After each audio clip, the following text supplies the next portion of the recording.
Good afternoon. Hope you all are doing well. Welcome to one more amazing session, our introduction to psychology. I know all of you are very new to this field, so we will study everything from very base and very clear.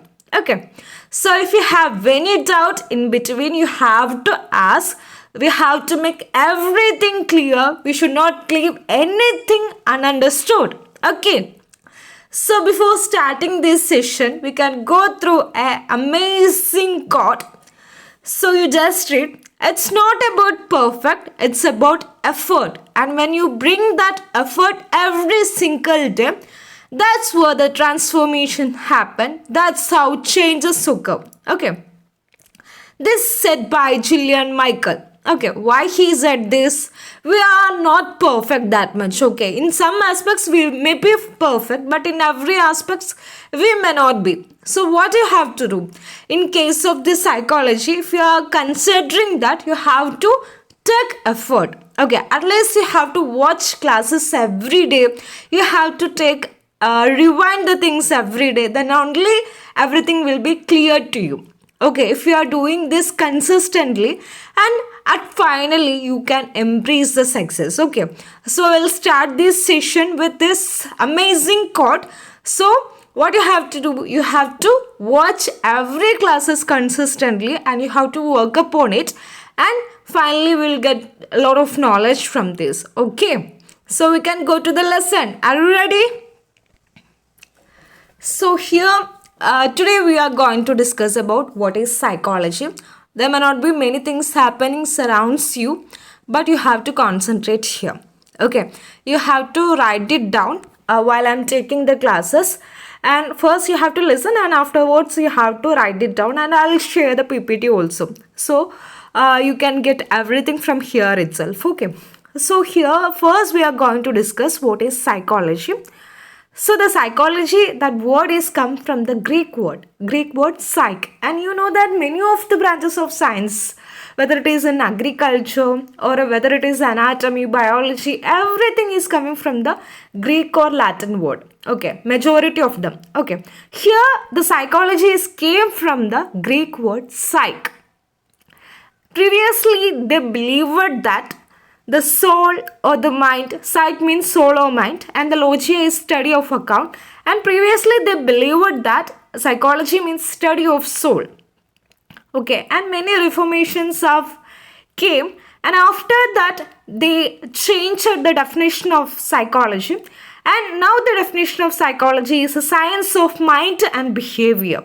Okay, so if anybody is asking what is psychology, you should not say it is a study of soul or study of mind. You can simply say like that, but it is not true. At first it is believed that it is study of mind, but the exact definition or the correct definition of the psychology is sorry, it is a science of mind and behavior. Okay, you have to keep it in mind, psychology that came from the Greek word psych, and which means science of mind and behavior. Okay, and you may be knowing that the branches of philosophy and physiology was very strong in the past years. Okay, so in that era when the psychology is developing, that is nearly in 18 to 1908, in that era. Okay, so at that time the psychology field is not that familiar.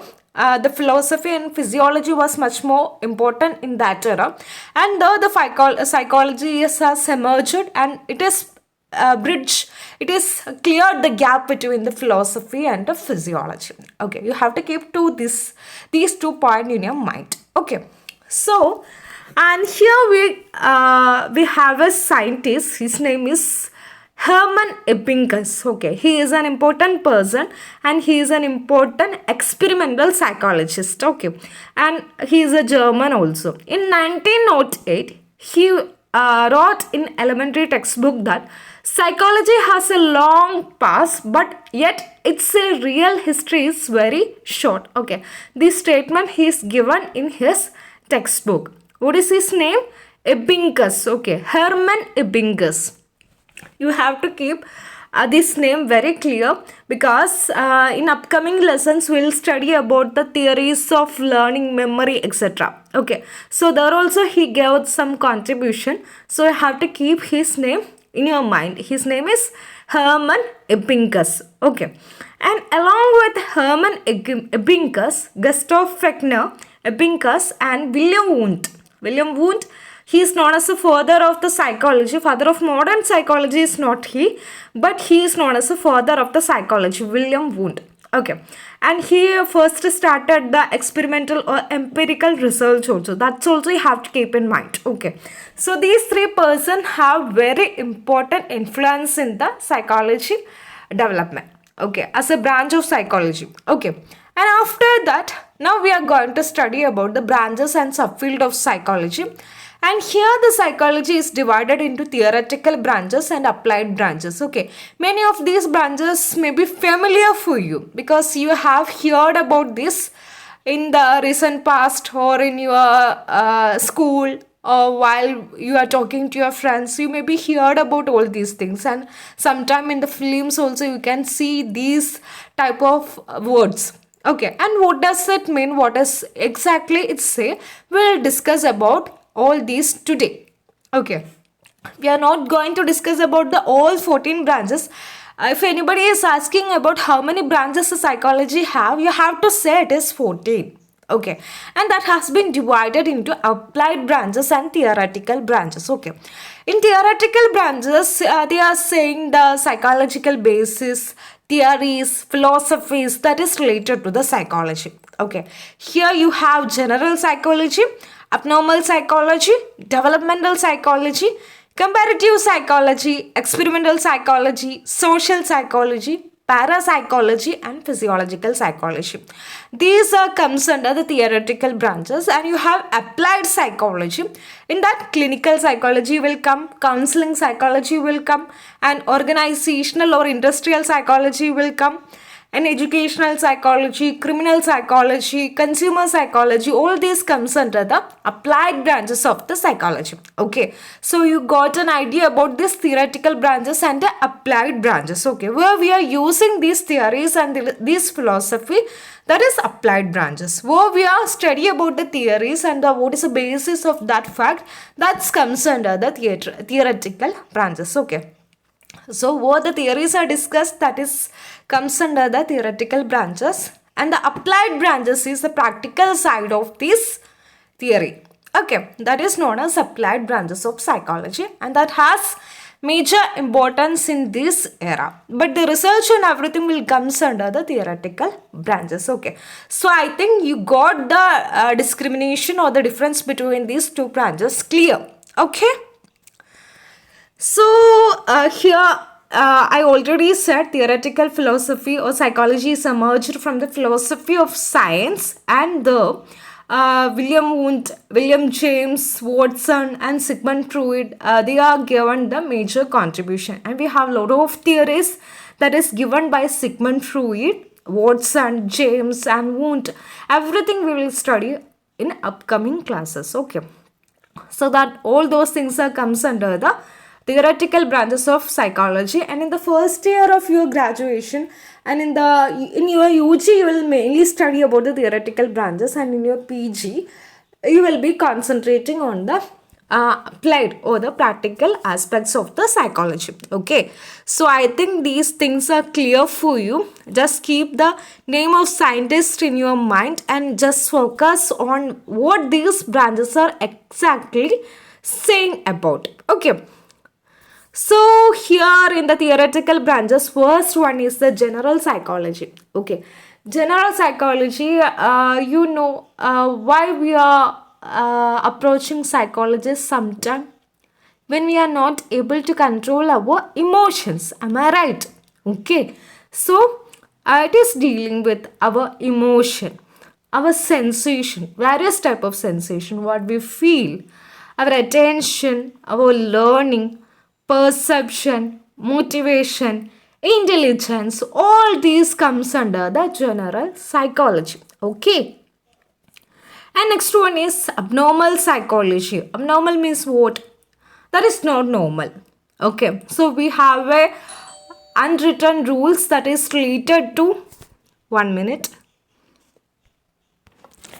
Sorry for the distraction. So we are going to discuss about abnormal psychology. Okay, so abnormal psychology, that is deal with what is not normal. Okay, so we'll be having feelings, thoughts, and normal unwritten rules will be there how our behavior should be. If any deviation from this, that will be considered as psychological disorders. Okay, all these are discussed under the abnormal psychology. So you can just say 4Ds are there. 4Ds in abnormal psychology. One is deviance from the normal behavior. Second one is distress. Fourth one is third one is danger, and fourth one is dysfunction. Okay, if anything, any one of these four is that will be considered under the abnormal psychology. Have you got it? Okay, so you will be having, a normal person will be having normal thoughts, normal emotions, normal feelings and all. If any deviation from these occur, that will be considered under the abnormal psychology. Okay, so psychosis, neurosis, psychosomatic disorders, mental deficiencies, all comes under this abnormal psychology. If you feel hallucination, delusion, all these are a part of abnormal psychology. For example, if you are hearing any voice that is exactly not there. Okay, if you have without any stimulus, you will be getting the sensation of a voice, that is known as auditory hallucination. Okay, if it is there, that comes under psychosis. So that is abnormal. If everyone is not hearing, you are able to hear a voice that is not exactly present, that is an abnormal behavior. Okay, we'll call that as auditory hallucination. So like that, visual hallucination also is there. So you have to keep all these things in your mind, and importantly these 4Ds. Okay, shall we move to the next slide? Okay, the next one is developmental psychology. So I'll just read the definition given here. A branch of psychology that studies physical, cognitive, social changes throughout the lifespan. Throughout the lifespans means from womb to tomb. Okay, from our birth to our death.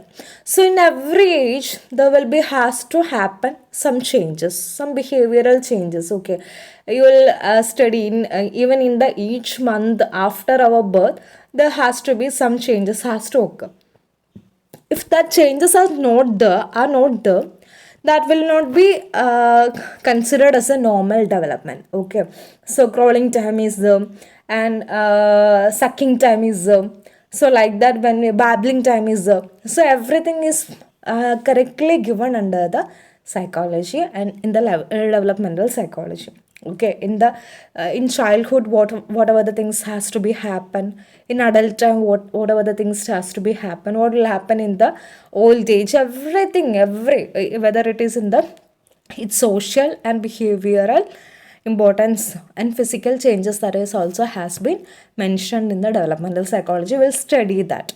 Okay, so in the cognitive psychology and lifespan psychology, one branch is the in that lifespan psychology we'll study about all these things. Okay, whatever the changes, that physical changes that will be happen in the childhood, and whatever the emotional changes, what are the social changes that will be happen in each and every state, we'll study in the lifespan psychology, and that is nothing but the developmental psychology, and it is very important. So while we are checking any cases, we will analyze whether the person is having the correct changes that is occurred in the each lifetime. Okay, so whether they are intellectually okay in their childhood, everything we will check. Okay, so that is the important of the developmental psychology. If any deviation is there in this correct developmental psychology, that will be lead into some of the problems. Okay, so developmental psychology is also very important. Based on this only, we are going to diagnose many things in the future. Okay, Next one is parapsychology. It is an interesting field. Okay, it is not having that scientific basis. Very much scientific basis is not there. It is an extrasensory perception. Okay. So sometime we will see to a friend, just I remembered your name, you just call me. Okay, like that we will say no. So we'll say that telepathy, whatever the things we sense, the other person is also feel the same. And some terms are the hysteria is also the mass hysteria. Some terms also the we will study about all these things in the later chapter. Okay, here the important thing is telepathy, that you can connect easily. For example, if I remember, if I have a close friends and we are not in touch for a long time, one day I'm thinking of her and I'm thinking to call her. At the same time, I got the call from here. So that is also some kind of telepathy. Okay, all these things comes under the parapsychology. What are the extrasensory perception that will happen? That will comes under the parapsychology. It is also an interesting branch of the psychology. Okay, reminding all things we are using for the diagnosis and everything and treatment and everything. Parapsychology is an interesting branch of the psychology. Even though if few members are not aware of the remaining psychological fact, they will be much more interested in this parapsychology. Okay. So next one is a physiological psychology. It is a study that is combine the physical and mental process. Okay, if any physical changes is there, that will be related to mental process, and here in the physiological psychology, they will compare the physical process with the mental process. And next one is clinical psychology. It is in applied psychology, mainly 4 branches are very important. Okay, one is clinical, another one is counseling. Next one is organizational, one more is that is educational. Okay, these 4 branches are very important. In that, clinical psychology branch is very much important. Okay, Leitner Whitmer is the founder of the clinical psychology. He established the first psychological clinic at the University of the Pennsylvania in 1896. Okay, so you may hear that clinical psychologist, MPhil, everything you may be heard, no? So those who pursued masters in clinical psychology, they can do their MPhil and they can serve as a clinical psychologist. Okay, and they cannot be prescribed the medicine, but they can give therapy sessions, etc. And it is a very important branch of the psychology. And here mental disorders, personality disorder, everything will be discussed. Okay, so usually have you heard about ICD? So ICD is based on that only. One more book is there, but based on ICD only, mainly in India we are diagnosing the mental disorders and personality disorder. International Classification of Disorder. ICD means International Classification of Disorder, and in that category F they given about the mental disorder. Okay, 0 to 100 is the, in that F0 to F100 is the, so in that they have mentioned about various disorder like bipolar, schizophrenia, dementia, etc. Sorry. So those we are suffering from mental disorder, they will be consulting the clinical psychologist. Okay. And next one is educational psychology. Educational psychology, that is mainly used in the school and colleges, where they will be providing support, okay, to deal with the problems. So in that, speech therapist will be the clinical psychologist, language therapist, social workers, psychiatrists, counselors will be the, so they will be helping the students to deal the problem. Okay, those who will be having dyslexia and all will be comes under that treatment, and not treatment, that will be considered under the educational psychology. Okay, educational psychologists will be having much more elaborated knowledge about all these things. Okay, and they will be dealing the learning disabilities, and they will use much more teaching aid that will be much more influence these kind of students. Okay. And next one is the organizational psychology. Organizational psychology is also known as the industrial psychology. You have heard that one IT employee has been did suicide. He did suicide because of the work pressure. Okay, so afterwards, in many of the IT firms, they are started to give the position of psychologists in their firm to deal with the problems of employees. They will be having work-life balance problem, emotional traumas will be there, anxiety will be there, and in case of women, postpartum depression will be there. So it will be having effect on their work. So to deal with all these things and for the mental well-being of the employees, this organizational psychology that will be play an important role, and the industrial psychologists will be there. They will give assistance to the employees to work better.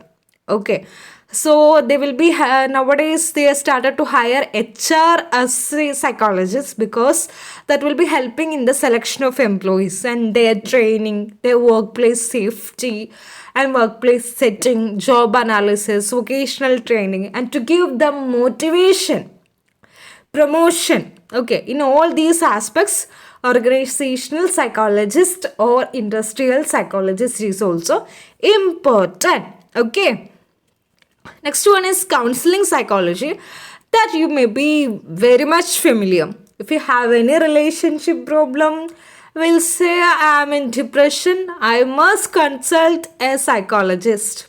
Okay, and we'll go for a consulting psychologist. But we will not be having depression though. Depression has been in ICD. Depression has a condition. Sorry, depression.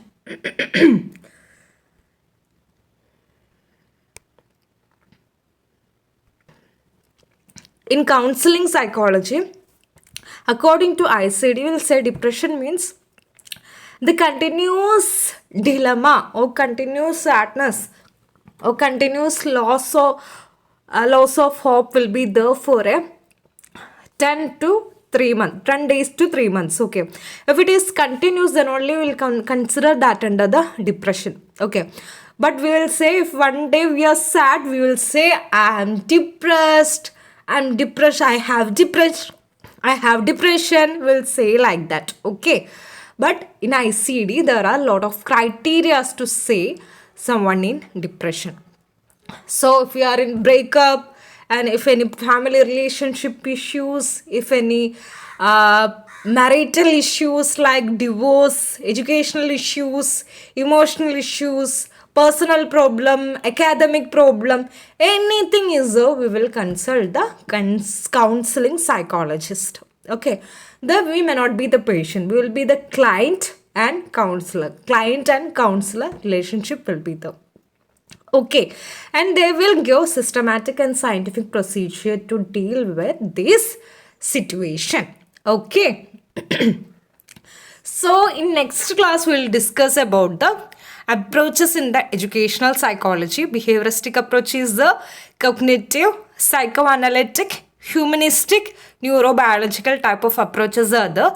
We'll discuss about these things in the next class. Okay, so what are the things we studied today? What is psychology? What is psychology? It is a science of mind and behavior. And after that, we studied about Ebbinghaus, William Wundt, etc.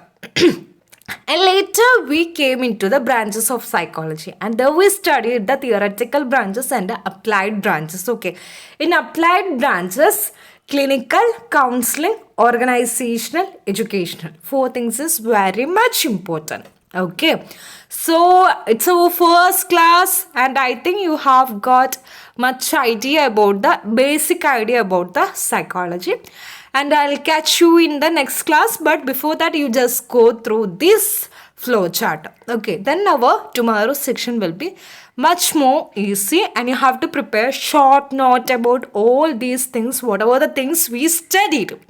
Okay, and here you will get a questions like who is the father of psychology and from which language the psychology is emerged. Okay, these two things you can expect in QA type questions. So the MCQ questions you can expect these type of questions also. Okay, so I'll catch you tomorrow. All the very best. Okay, take care. Bye bye.